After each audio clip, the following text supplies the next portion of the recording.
Businesses are urged to immediately upgrade to Bitcoin Cash and cease accepting Bitcoin-BTC. If your business is accepting Bitcoin-BTC, also referred to as Bitcoin Core, you are exposing yourself to grave security risks. Bitcoin Core is not only prone to high fees and congestion, it allows anybody to charge back their transaction hours or even days later. This practice is called double spending, and it is only possible on Bitcoin Core. Using standard off-the-shelf Bitcoin Core wallets, anybody can go into a store, purchase goods, leave, and then reliably send the funds back to themselves. Despite this massive security flaw, there are at least 200 businesses in Australia, thousands across the world, who are still accepting Bitcoin Core as a payment option. They are all at risk. Businesses still accepting Bitcoin Core are urged to immediately upgrade to Bitcoin Cash, the Bitcoin version that functions as intended as a peer-to-peer electronic cash system. Bitcoin Cash is reliable, secure, and very, very fast. And most importantly, transactions are not reversible. Watch as I demonstrate how serious this Bitcoin Core security flaw is. I only use unmodified wallets in common use. Everything you see here is real and dangerously easy to execute. Please note that in every case, the funds were returned to the merchant at the end of each demonstration. For this demonstration, I opted to use the Electrum wallet for Android. All an attacker must do is set up two wallets within the app, Wallet A and Wallet B. First, a transaction must be made from Wallet A to Wallet B with Replace-by-fee enabled. The fee must be manually set to 1 Satoshi per byte. You must now disable Replace-by-fee in Wallet B, but the fee must still be set to 1 Satoshi per byte when performing a transaction. The business will give you the QR code to pay for the goods and services, where now you use Wallet B to perform the transaction. After making a payment, the merchant will see a tick on their end, indicating to them that you are free to take the goods and services and the transaction is complete.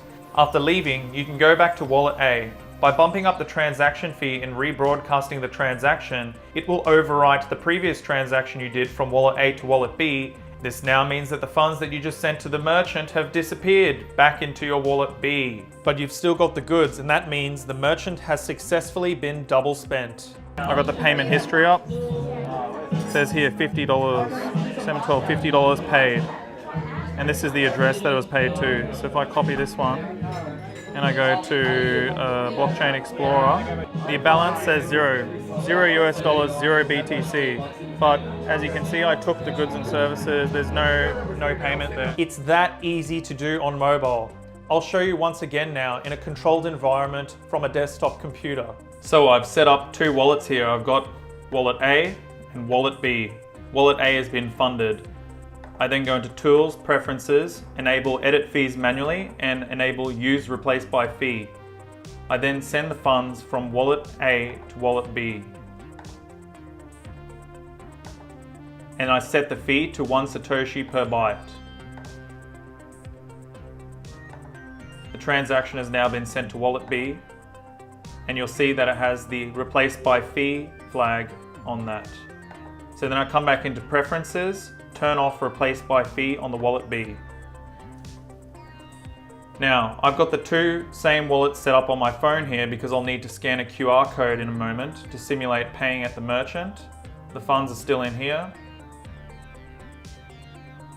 And I've got Replace-by-fee switched to off. Now, this is the web-based point-of-sale system that the 200 at-risk merchants across Australia are using. This is a travel by bit point-of-sale system. I select Bitcoin.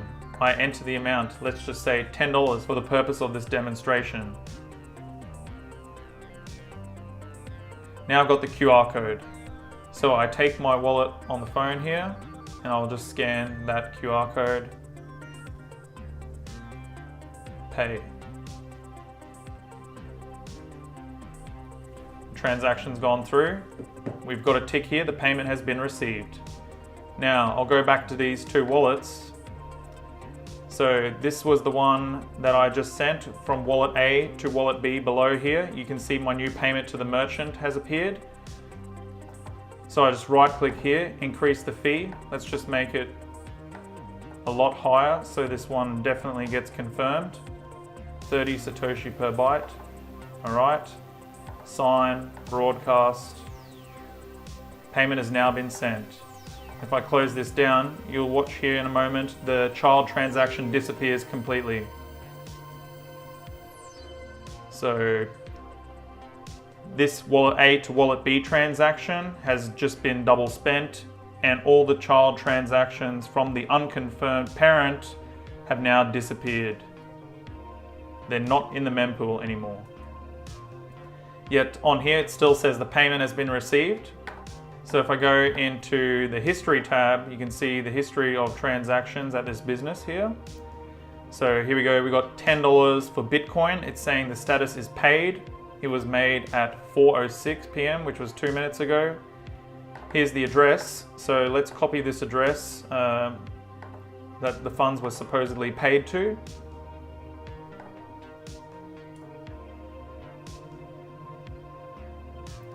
The balance here is 0 USD, 0.0 BTC. There is nothing here.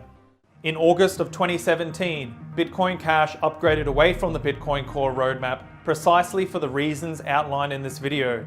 It no longer functions as electronic cash. The ability to reverse Bitcoin Core transactions is dangerous and akin to the practices of banks and credit card companies.